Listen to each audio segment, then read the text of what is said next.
I have to ask for an audition. Do you have an audition yet? Oh, no, I'm not in the group yet. No, I'm afraid I just blew myself. There's gotta be a better way to say that. Hey everybody, Tyler the Fro here with yet another Digimon deck tech. This week I took Blue Flare to a first place finish, defeating some pretty heavy hitters in decisive fashion. The BT14 meta has brought about a whole slew of new decks that like to go wide, and that's exactly where Blue Flare wants to be. These low-to-the-ground aggro decks are fodder for Metal Greymon's stun effect, making it a cinch to out-tempo them. And with the broken save mechanic, it's able to tax their removal and always threaten cross material. For eggs, I ran the classic 4 copies of Wanyamon. So many of our cards are able to set up Tamers, so it's pretty easy to trigger the draw on attack. I'm running this over the new Bukamon because while jamming is high value in an aggro deck, half of the Digimon we're promoting from the raising area want to die in combat, so preventing that isn't exactly in their best interest. Our level 3 package is a bit sparse compared to previous iterations of Blue Flare at just 8 slots. We've only got 4 of the BT10 Gaussmon and 4 of the EX4 Gaussmons. But these overperform in their roles. Gaussmon BT10 is our best early chip damage, and this is the guy that we want to kill off the most. This lets us cheat bodies into play that typically help us dig for our other pieces like Greymon, or even cheat Tamers into play with male Bergermon. Gaussmon EX4 is another early chip damager that also acts as a repeatable card draw. It also draws when you play it, so at the very worst, it replaces itself. The level 4s I ran are also fairly stock, with 4 of the Blue Greymon, 3 of the BT1 Red Greymon with security attack +1, 4 copies of jamming male Bergermon, and 2 copies of male Bergermon BT10. These are the building blocks of our main attacker, so it's important to always see both halves. I'm a big fan of the BT1 Greymon in this deck, because while it frequently gets shipped to the bottom because of our searchers, when we do draw, it gives Metal Greymon that extra punching power that it needs to keep up with some of the OTK decks in the format. So, Metal Greymon is a monster. It's the entire reason anybody ever plays Blue Flare. Stunning 3 Digimon with equal or fewer sources is a massive tempo swing, and gaining Rush on top of that forces the opponents on the back foot and keeps them there. The combination of security attack +1 and jamming is a powerhouse that a lot of decks just can't handle. And as a backup to Metal Greymon, we have none other than Metal Greymon. Having a full 6 slots of rushing Metal Greymons, it just adds to the consistency of the decks, and while not nearly as powerful as shutting down the opponent's board, stripping 2 sources can be a crucial tool for crippling an opposing stack. In a format of ace cards, this Metal Greymon can absolutely punish an opponent trying to digivolve over an ace by removing the ace and gaining back the memory you just spent to play it. Next for level 5s, we've got our tech cards. Metal Greymon plus Cyber Launcher is kind of the total package. It's an armor purge that protects Metal Greymon. It tucks any pesky level 3s like Psychmon that we otherwise wouldn't have an answer to, and it counts as a Metal Greymon for the cards that care about that. And finally for level 5s, we have 2 copies of Metal Greymon X Antibody. We can digivolve this over any of our Metal Greymons to give extra punching power with no memory invested. While it does have the trade-off of not being able to digivolve over our level 4s, this does give the deck more range against control decks such as Yellow Vaccine.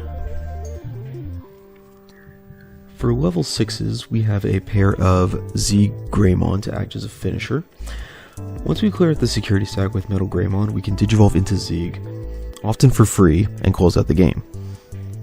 This also sets up some early combos since it unsuspends itself, so if the opponent has 2 Digimon in play, we can always threaten at minimum 3 checks out of nowhere.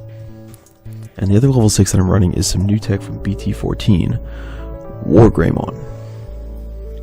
While we don't have any Agumon or Tai to trigger the warp effect, it can digivolve over any Metal Greymon, Blue or X Antibody, and immediately raid with Pseudo Blitz. Plus, since we almost always have a Tamer in play, War Greymon will also have Security Attack +1 and Piercing.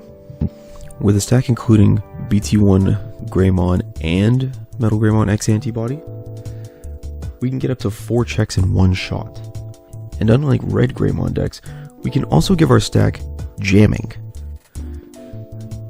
This also gives the deck some reach against decks that can operate on a single Digimon, which historically gives Blue Flare trouble. The last Digimon we're running is a single copy of Blitz Omnimon, and I can say with authority that we definitely do not need this card going forward. And frankly, it probably should just be a third Z Greymon, since it fills a very similar function to close out the game, but it's also a Blue Flare card that we can search up. And the big difference is, Z Greymon can also Digivolve over any of our level 5s, whereas this we need a level 6 to Digivolve over, which by the time we hit level 6, we should pretty much already win the game anyway. The Tamer package is pretty straightforward. I opted for a 3 and 4 split of Kiriha and Kiriha Nene. I like this split over the inverse because Kiriha Nene at least does something in multiples. And while this is a little bit more powerful as a memory setter, because we have so many red Digimon that can't save, being able to grab cross material out of our trash is very important in this shell.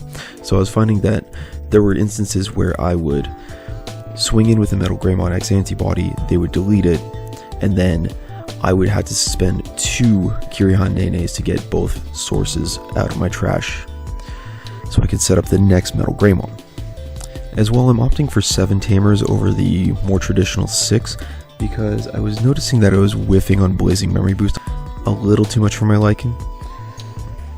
So that 1 extra slot does increase the consistency just enough. And speaking of Blazing Memory Boost, we have our option package, which consists of 4 Blazing Memory Boost and 3 copies of Sorai. It's pretty straightforward. Blazing Memory Boost is one of the best memory boosts in the entire game. Digging 6 cards and potentially cheating a Tamer directly into play is massive for only 5 memory. It's just an absolutely absurd card, and you pretty much always want to see at least 1 per game. The Sorai is another must-have since there are so many go-wide decks that have no sources on them, such as Fenrir Lugamon and even D-Brigade. Playing one of these, it keeps the opponent from attacking with all those little guys, so we can focus on just killing them outright.